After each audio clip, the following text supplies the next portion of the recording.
listener production. Hey, Bension Siebert here with the briefing. An alarming new study out this week has found no baby or toddler foods in Australian supermarkets meet World Health Organization standards. That's right, none of the foods examined in the study met the mark. So what does that actually mean? Even if we don't have kids of our own, most people know someone who does. So what should we be telling our friends and family? For those who do have young kids, what do parents need to know? And is there anything the Australian government should be doing about this? Daisy Coyle is an accredited practicing dietitian and research fellow at the George Institute and an author of the paper. Daisy, thanks so much for joining us on the briefing. Tell us what your study found. Our study looked at over 300 packaged foods that are specifically designed and marketed for infants and young children, so the ages of 3 months to 36 months. And we compared these products against the World Health Organizational guidelines for nutrition profile and promotion. And what we found is that all products failed overall, and that was because 80% failed to meet the nutrition standards, and all of them failed to meet the promotional standards, the gold standards set by the World Health Organization. Was that alarming?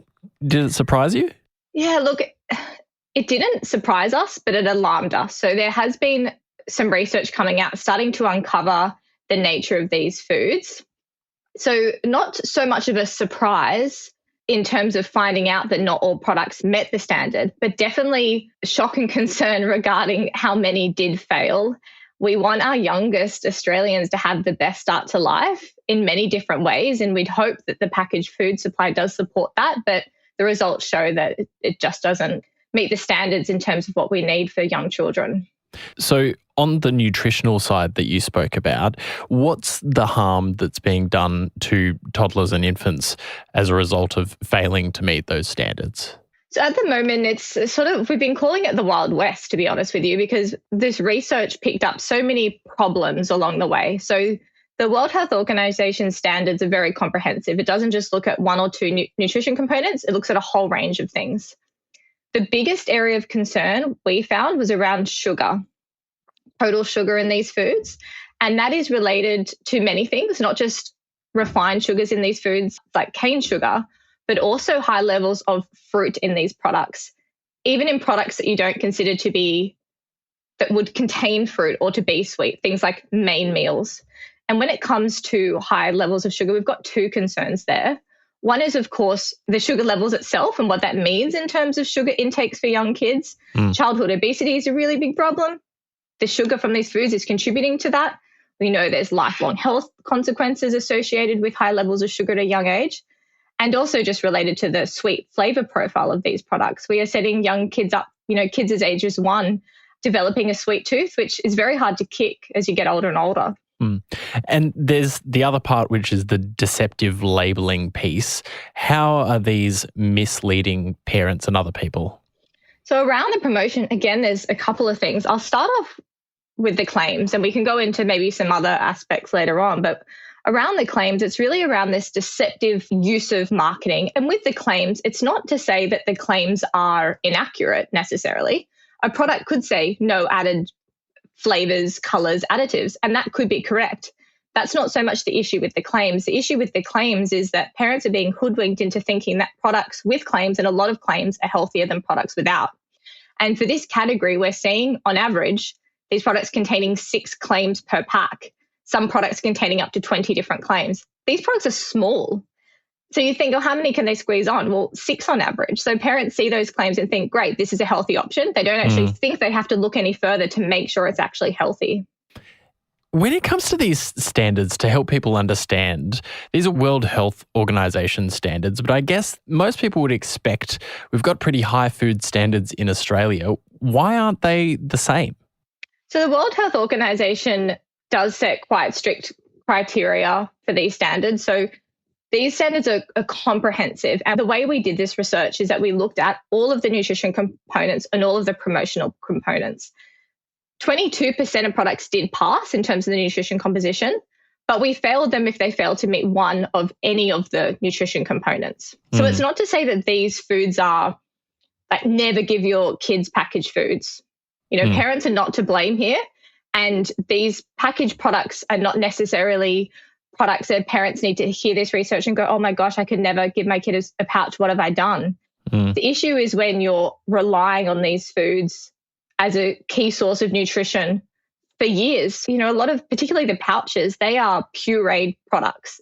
To get through that spout at the top, they need to be very, very smooth in texture. That smooth texture of those products is really for kids who are 6 months of age, just starting to eat solids. But we're finding that kids 1 to 2 to 3 are eating these products all the time. They don't need to be. They can be eating all the stuff that we eat as adults. In order to understand these World Health Organization standards, there's lots of them, and then how they apply in Australia. Are these just really high standards that aren't met in other places as well? Or is there a really serious problem in Australia that we've just never addressed? We are trailblazers here in Australia in terms of the research into infant and toddler foods. I'm very proud to work with lots of researchers doing similar work in this space. So we are sort of the ones that are uncovering the issues with these products before others around the world. We've got a paper coming out next year that looks at the food supply in the United States. I don't want to give too much away, but we do find a lot of similar issues, but some of the stuff is also a little bit different, particularly around the types of claims that they use. Claims are marketing tools a lot of the time. I found in the US that different types of claims are being used, which gives the impression that they're sort of leaning into what the flavor of the month is. And then in Europe, we've also find that similar problems exist, which is why the World Health Organization did this work in the first place. They were seeing time and time again that products on supermarket shelves were not up to standard, so they developed a standard for what should be a healthier product. Okay, so what do you think needs to change here? Is there something that the government should do that it's not doing? The good thing with the government is they are seeing this work and they're responding to it, which we're really happy with. This problem has been a problem for a while, and more research is coming out. And what we want in any situation, whether it's food, alcohol, autonomous vehicles, whatever the public health situation is, we want the government to see our research, understand it, and take action. And that's what they're doing.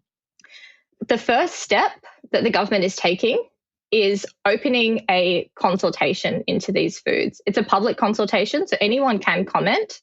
And it's open now, actually. And this will likely be a series of consultations. This first one is very high level. It's almost like a feasibility sort of scoping consultation. They're wanting to work out, does the public researchers, food industry, public health advocates, all of us, what do we think about this problem?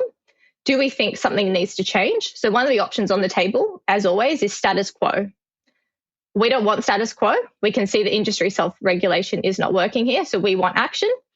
And in terms of the actions, they're proposing that some of that action would be voluntary measures, so measures that encourage food companies to change.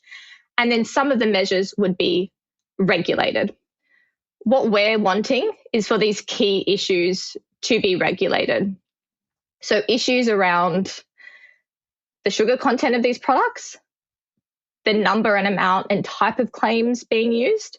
But we've also got a lot of concerns around product name.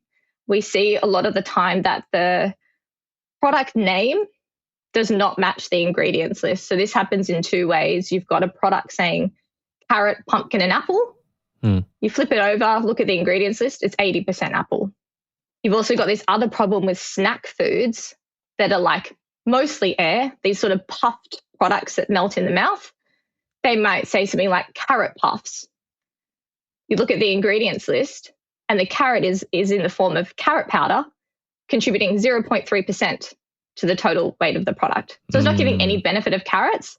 Parents see that, they're in a rush, they're like, great, well, I'll get the carrot ones. That should be healthy enough. And there's nothing in it. There's no nutrition for kids.